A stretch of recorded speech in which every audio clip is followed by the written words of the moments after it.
Hey y'all, day 3, last day, chakra class. Hopefully you guys have been, learning stuff and feeling good about what I'm teaching you. Please let me know if you have any questions or whatever. So I don't know how you guys are feeling today, but I've been feeling kind of rattled. The energy is strong and people are feeling crazy. I don't know. It's been an interesting morning. It just feels weird to me. So, but I'm being consistent with this since I'm saying I'm doing this every day. But it was just an odd morning. So if you're feeling strange too, just know that it's not you alone. But anyhow, so today we're going to talk about the upper chakras, the last 3.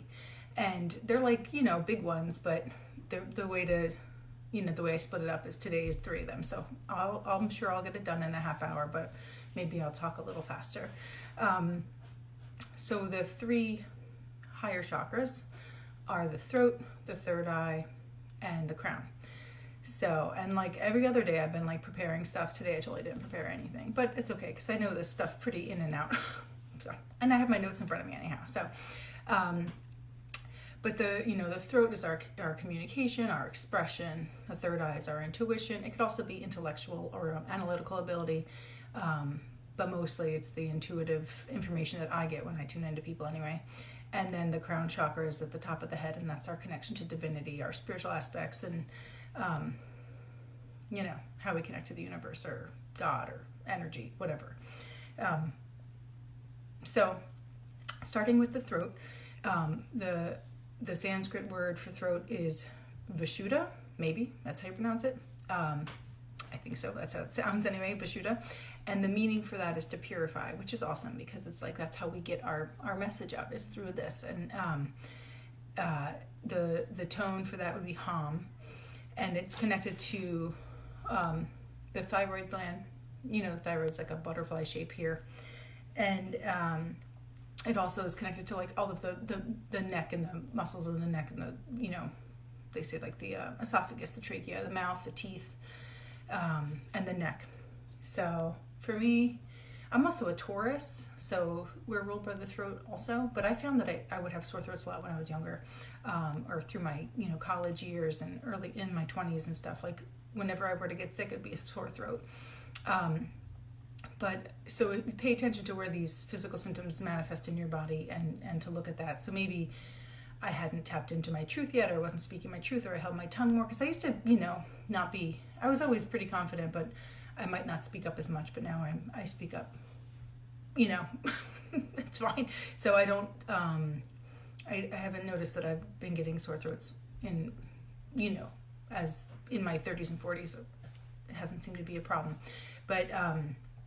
But yeah, so it's how we express ourselves, and it's also the avenue of creative expression too. So whether it's writing, so you can express by writing and talking, screaming, singing.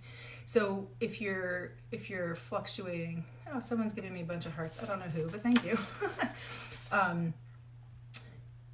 When I tune in and I look at the throat chakra on somebody, it would appear in a light blue color. Actually, this stone is the perfect shape and color because it really will look like that to me to some people.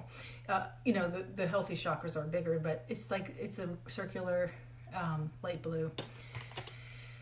And if that person is repressing and not expressing themselves in their true self, it'll look like sucked in. If they are someone that's a little bit biting and mean in their sarcasm or in their delivery of how they express themselves, sometimes it almost looks like a wave, like a jaws, like teeth, like I'll see it like that.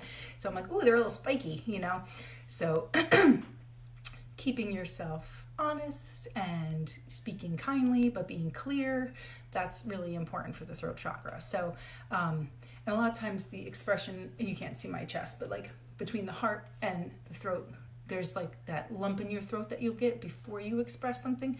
And I'll see it almost like a bubbling up, and I'll see that like, ooh, they're not expressing something that's like on their mind and their heart kind of. So I'll see like this push of energy build up, and it's really important to get that out, however you do. So what I tell people to help balance their throat chakra would be to, sing or scream, going into a car and singing your heart out and having a good cry or whatever, however you get that outlet, just like, release it. Because that'll help shift that energy and give it an outlet, because otherwise it just kind of builds up. And then you lash out on your loved ones, and it's not even anything they did necessarily. So expressing yourself in a healthy way, and and to diffuse it, go scream in a pillow, go sing in your car or whatever. But those are a healthy way to get it out. Or journal. So I think I touched on that a little bit yesterday about journaling to help alleviate the forgiveness or the resentment or the anger in the heart. So you want to give that outlet. So if you can't scream, or if you can't, it's not a good idea to go yell at the person that's annoying you.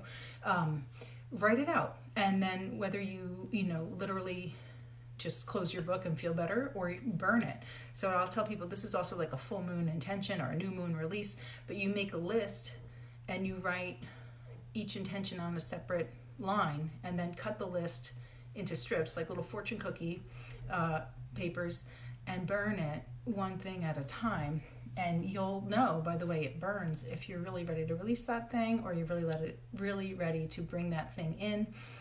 It's like an energetic instant feedback loop. I discovered that accidentally, but I love it. And then I since have done it intentionally, and I tell people to do it. And certain pieces of paper won't light and certain will. And then it's just so cool. So be like, I'm done with feeling, insecure. I'm done with harboring this resentment against blah, and just write out all of the shit that you're carrying and burn it and witness how it's burning.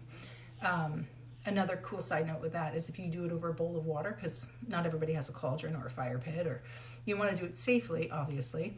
But if you do it over a bowl of water and you drop your strip in the water, at the end, when you dump the water out, you'll see sometimes there's like remaining words left on the strip. And one time I had a fear of wealth, or fear of, I think it was fear of wealth, because of course, being a past life of being burned or whatever, or no, not even burned, but past lives of taking vows of poverty and stuff like that. So like somewhere in me I had a fear of wealth, so I burned that little strip, and when I dumped the water out, the word wealth remained, and I was like, all right, I'll keep that.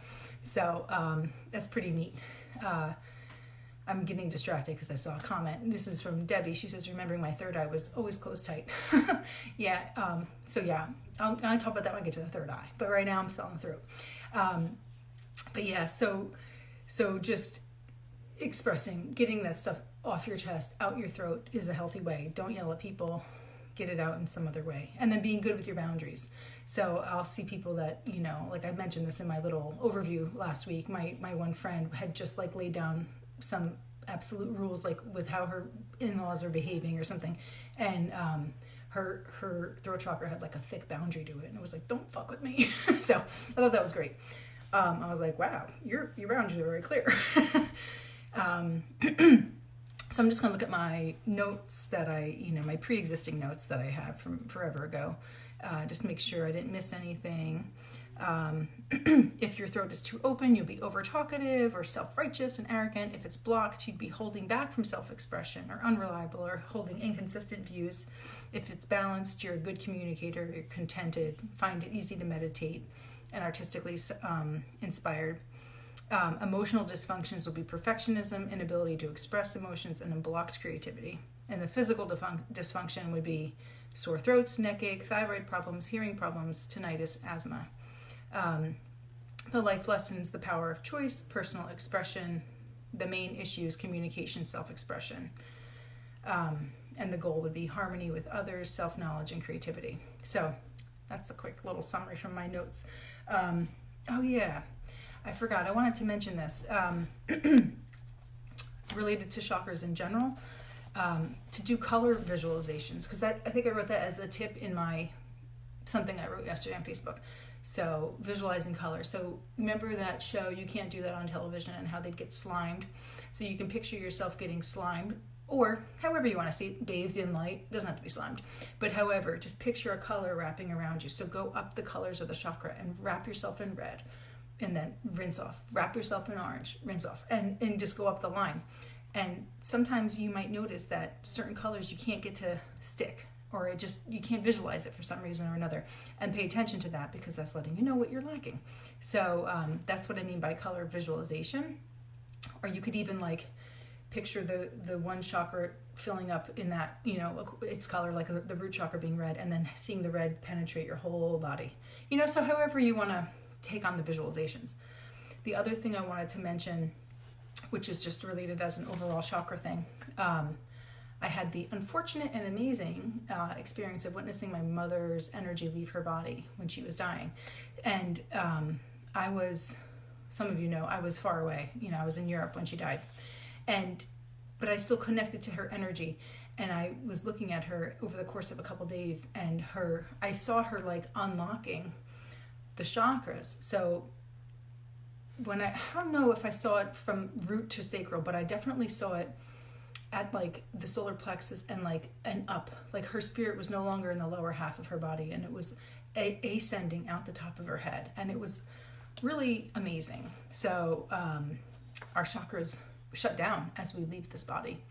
And a friend of mine, he lost his friend yesterday to COVID, and he said he was tuning into him the day before that, and he was seeing that the energy was, ascending up.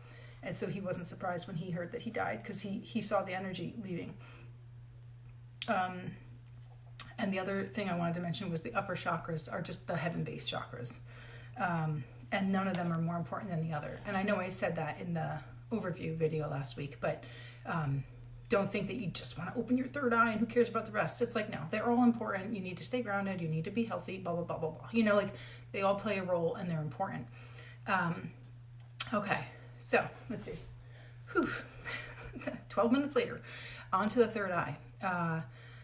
The third eye, obviously I was saying, is your intuition.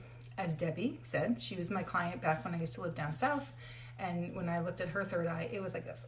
It was like pinched up. And she was like, I don't want to see, I don't want to know, And then over time, I discovered that the people that I worked on that were like natural healers and light workers, their third eye would either be just gorgeous and very wide open and bright, or there was a few, I don't know if it's an absolute, but it's close to an absolute in my understanding.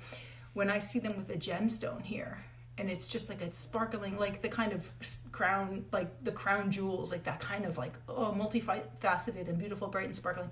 I'll see it in their third eye like that. And it won't be a third eye as a shape of an eye. It'll just be a jewel. And it's like, that's like my shortcut to know this person's a light worker. So that's pretty cool. I'll see other people who are like, kind of like opening it like, I'm not sure, I want to...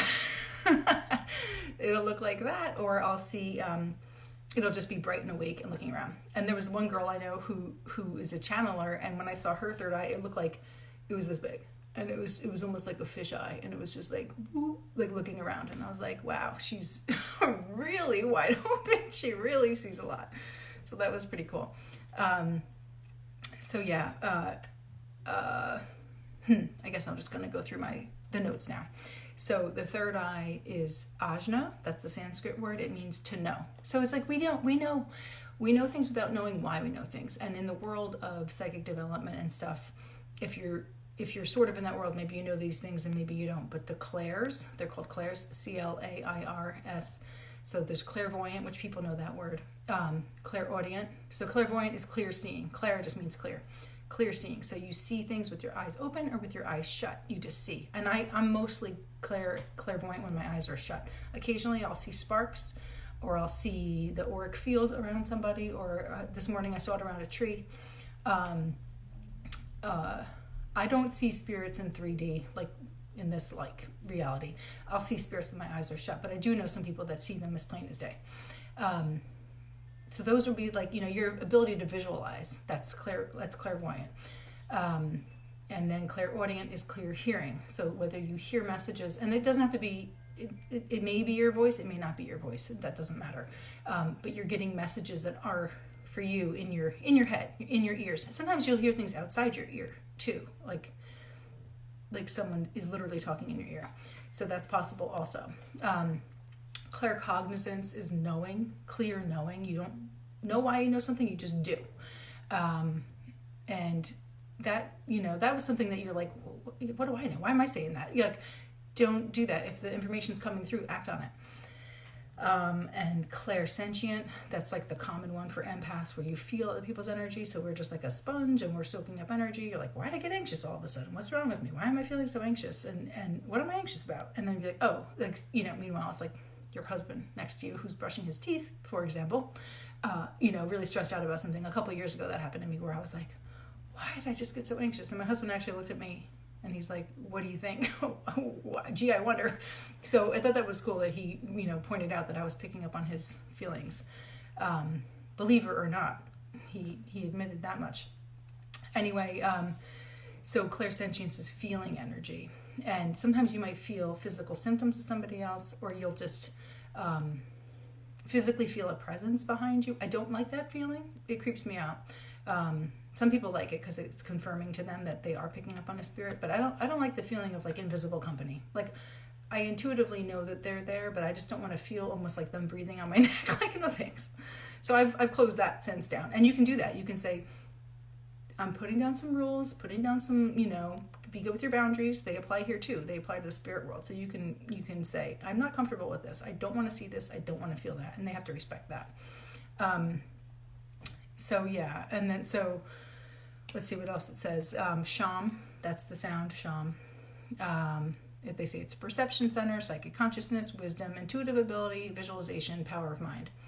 It helps the brain and neurological system, the eyes, ears, and nose. And it's the pituitary gland that's connected to that one. When it's too open, which this is where my husband might be, or used to be worse. He's not like this so much now. But highly logical, dogmatic, authoritarian, and arrogant. Those are like totally him. When I was opening up to my spirituality, and he was like, you're crazy, evidence-based, blah. So he was very much in that arrogant and highly logical and dogmatic approach. If it's blocked, it would be undisciplined, fears success, tendency towards schizophrenia, or sets sights too low. When it's balanced, the person would be charismatic, highly intuitive, not attached to material things, and may experience unusual phenomena. That sounds like me. So emotional dysfunctions would be nightmares or learning difficulties, hallucinations. Physical dysfunctions would be headaches, poor vision, neurological disturbances, or glaucoma. The life lesson is emotional intelligence. The main issue is intuition and wisdom. And the goals would be ability to see with other than the eyes. So that's pretty cool, and I like that. So that's for the third eye. And if you want your third eye to open up, you just ask it to. Like, just kind of picture it opening. Just like, kind of like invite it to open. You could like put oils on your third eye. You can put a crystal on your third eye and like lay down in a meditation with it resting on there. And you'll actually feel like the energy kind of penetrating into there. And I don't know, I was going to say, there's so many things, there's a bunch of things you can do. But yeah, like when you take the crystal off, it'll feel like it's still there because it's like the energy is like penetrated, gone in. There's other exercises, of course, you could do the tones, you could do the oils and the sounds and the crystals, and you could add foods in, take things out, different stuff like that. But it can still open, and I'm not like a fluoride. Some people are like, oh my God, about fluoride. I'm not crazy, like in that space of it. I'm not saying it's not true, but I still can access this stuff. So you don't have to be like strict and like rigid about trying to open up these senses. Like, they'll open up when they're ready. Okay, so, and then I'll do the crystals at the end. And I'll show you, I have a whole pile of stones next to me. So then the crown chakra is the top of the head. Checking the time. It's right here. It opens up. I see it opening like, like a camera lens, or, but it'll be open when you have a strong connection with your spirituality. I noticed when I first was doing this stuff, and I worked on a neighbor where I used to live, and she was very formal in her religious beliefs. I didn't even really know that. I knew that she'd like sent her daughter to like Bible school or whatever, but I didn't, we never had those kind of conversations. But when I worked on her, I saw her crown chakra was open, but it was open like this much, like, you know, instead of being open like here. So that's how I got to interpret like, oh, this person's like open through a religious vein, but they're not open to all of this way of thinking. And I mentioned also last week, my one teacher, when I looked at hers, it was like, it went up beyond. Like it was way high up and very like, that was pretty cool. When people's are starting to open, I'll see it kind of percolating, almost like the top of a soda, like fizzing. So, and then the other thing I kind of alluded to the other day about my husband, when I first started seeing the chakras, he was really closed off. And it was like, when I saw them, they were like shackled shut with like bungee cords and padlocks and chains, like multiple layers of closing. So his was really shut down. And then over the course of years, things were happening where our cat got sick and his grandma was sick. And when I was comforting him one night, I actually felt his crown chakra open. I wasn't even trying to look. I guess I was just in a receptive space and I just saw it spring open. Like the final bungee cord came off and it was like raw and tender. And I was like, oh my God, he's opening up. I didn't tell him, but I noticed it and I thought that was pretty cool. And then more recently, I've seen it open where it's really bright. So he is open more and more, but we just have different language for how we go about it. And of course I wouldn't push him into this way of thinking, like, this isn't for everybody. So, you know, more respect for people as you go along, respect where they're at, and you can't make anybody do anything. So crown chakra, it would be white or purple. And like, so this is light blue, this is an indigo, and this would be purple or white, depending on your resource. But when I connect to it, this does look indigo to me, but this looks white. Repercussions from trying. I don't bother. I just allow. You're right, Ray. I'm not gonna push it, you know. So with the crown, if it's too open, they might be psychotic or manic depressive, confused sexual expression, frustrated, a sense of unrealized power. If it's blocked, constantly exhausted, can't make decisions, no sense of belonging. For a balanced one, it would be magnetic personality, achieves miracles in life, which I can say I have, transcendent, at peace with yourself. The emotional dysfunction would be depression, obsessive thinking and confusion. He did suffer from depression when he was younger, not so much now. He's really gotten his mind over his thoughts and it's cool. So that you can achieve this kind of higher vibration, but just in a different language. Doesn't have to be, like I said, doesn't have to be this way. The physical dysfunction would be sensitivity to pollution, chronic exhaustion, epilepsy or Alzheimer's. The life lesson is selflessness. The main issue is spirituality or selflessness. And the goals would be a clear connection to our guides, spirit, and universal energy.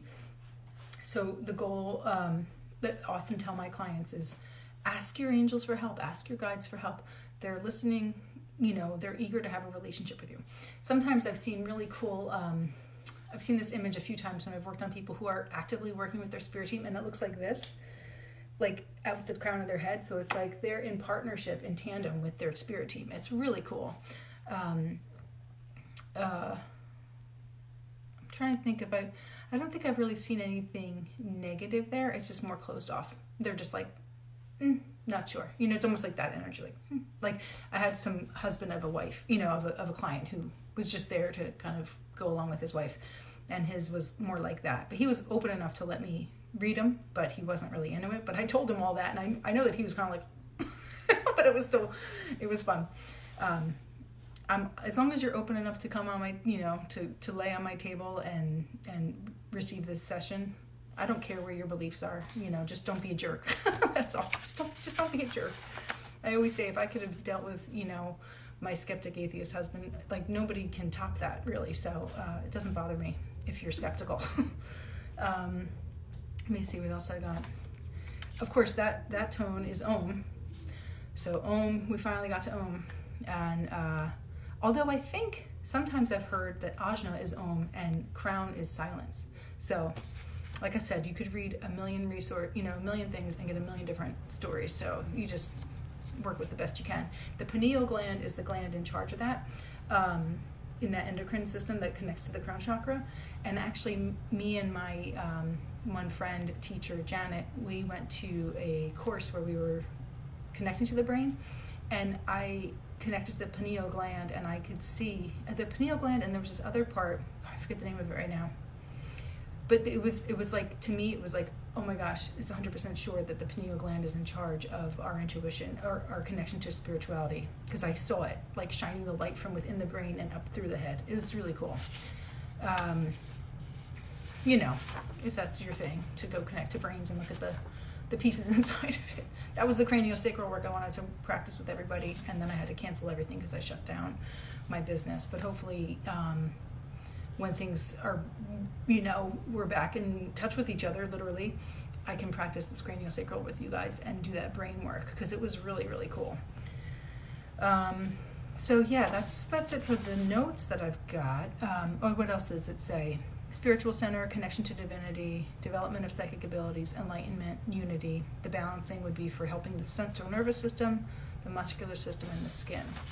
Which I remember learning that about the skin, because my husband had really dry skin, and I'm like, oh, that's because it's connected to his crown and he's closed off. I don't know. It's interesting anyway. Okay, so the oils that would support these chakras, according to my limited little notes here, are peppermint, geranium, and eucalyptus for throat, frankincense, jasmine, myrrh, star anise, and patchouli for third eye. I always think, lavender for third eye. So that's probably among them too. They say crown chakra is jasmine and lavender. And then angelica is probably another one. But of course, it's endless. The crystals, I will just do a show and tell with you for that. Well, actually, they're saying different things. I don't have it all within reach. Blue calcite. This is blue calcite for throat. This is just according to my notes again. No absolutes. Blue lace agate. Dang it, it's in my purse. It's got blue and white lines. It's really pretty. It's a very gentle stone. Celestite. This is a big mama celestite. I stole this from my son. That wasn't nice of me. I bought it for him and then I just took it, and now it's on my desk. But he's welcome to take it back anytime. Aquamarine, which is not in reach. Chrysocolla, I showed yesterday on the Facebook page. It's like a turquoisey color, but it's not in reach. Angelite, that's my blue throat chakra stone. And Amazonite, which I showed yesterday also on my Facebook, but it's just a few feet away, but I don't want to get up. But that's green with like white in it. And then the third eye would be amethyst. This is chevron amethyst that has white and purple in it. Sodalite. This is a third eye one. I put this on Facebook today. Kyanite. I love kyanite. It's usually like in this type of slice, Lapis lazuli. And purple fluorite. I have rainbow fluorite. And this is called sugarlite. It's like Sugilite. And it looks like amethyst, but it's not. Those are the ones listed in my thing. And then for the crown chakra would be clear quartz, amethyst again, which we saw, apophyllite, which is this cute little guy. And they always have points, like, dang. You're not going to get that, but it's cool little tiny stone. Selenite, which is the big white guy with the stripe, like the lines in it, which again is out of reach. Oh, but this is a blue apatite. That'd be good for throat. Moonstone. I love moonstone. Labradorite. This has got a flash to it. And optical calcite. These are just stones I had nearby. See how clear it is? It's so cool. Clear calcite, optical calcite. I think it's called optical calcite. And then diamond. But of course, you know the drill. There's a million stones. But yeah, so and this is called charoite, I think. This was really cool. This looks like lava lampy. It's got like creamy kind of blend of colors between the white and the purple. I found when I first started getting into crystals that I was always collecting greens and purples, greens and purples, greens and purple. And then I was like realizing, I'm like, should I have other ones? Like, you know, so I forced myself to like get some reds and oranges and yellows too, because I was lacking in them. But there really aren't that many orange crystals to begin with to choose from, you know. But I just was really drawn to like the, you know, the psychic and the heart energy kind of stones. So it's just interesting. But I think that's it. I don't know if you guys have any questions. It's exactly 11:30. I figured it would go a little longer since I had 3. Go to my Facebook page and take advantage of all these free resources. Usually I don't have them out because it's like, ooh, for students only or whatever, but it's like, well, let's just all be educated in how to like handle our energy better going through all this craziness. And so yeah, check that out if you want, and print up stuff if you want to keep them. And the other thing I was going to mention was I'm offering like a sliding scale of my rates for distance healing session, because people are in such need, and it makes me feel good to tap in and help in this way. Gives me purpose, and it's doing something for the greater good. So I was saying like, oh, I charge $120, but I'm only charging $75, and now I'm like, whatever you want to give me, and you know, whatever you can pay me in a Starbucks gift card if you really want, because I do like vanilla lattes. But you know, I have a Venmo, so you can give me like whatever you can justify for that. You know, it's 30 minutes of me doing the distance healing at home while you sit and hang out and receive it, and then it's followed up by a 30-minute phone call, like up to 30 minutes. It could be 10. It just depends on how long we take, and I'll summarize what I picked up on. So it's about an hour of my time, and I just want to, you know, help out in this way. So let me know if I can help you that way, or if you want to ask me questions about crystals or chakras, or tuning in and feeling psychic stuff, or whatever abstract, obscure kind of topics I'm open to, because it's like my jam. So I hope that you guys are doing well, and let me know if I can help out at all. All right. Hope you enjoyed this chakra series and that you learned some stuff. And I will hop in and talk to you again sooner or later, I'm sure. Okay.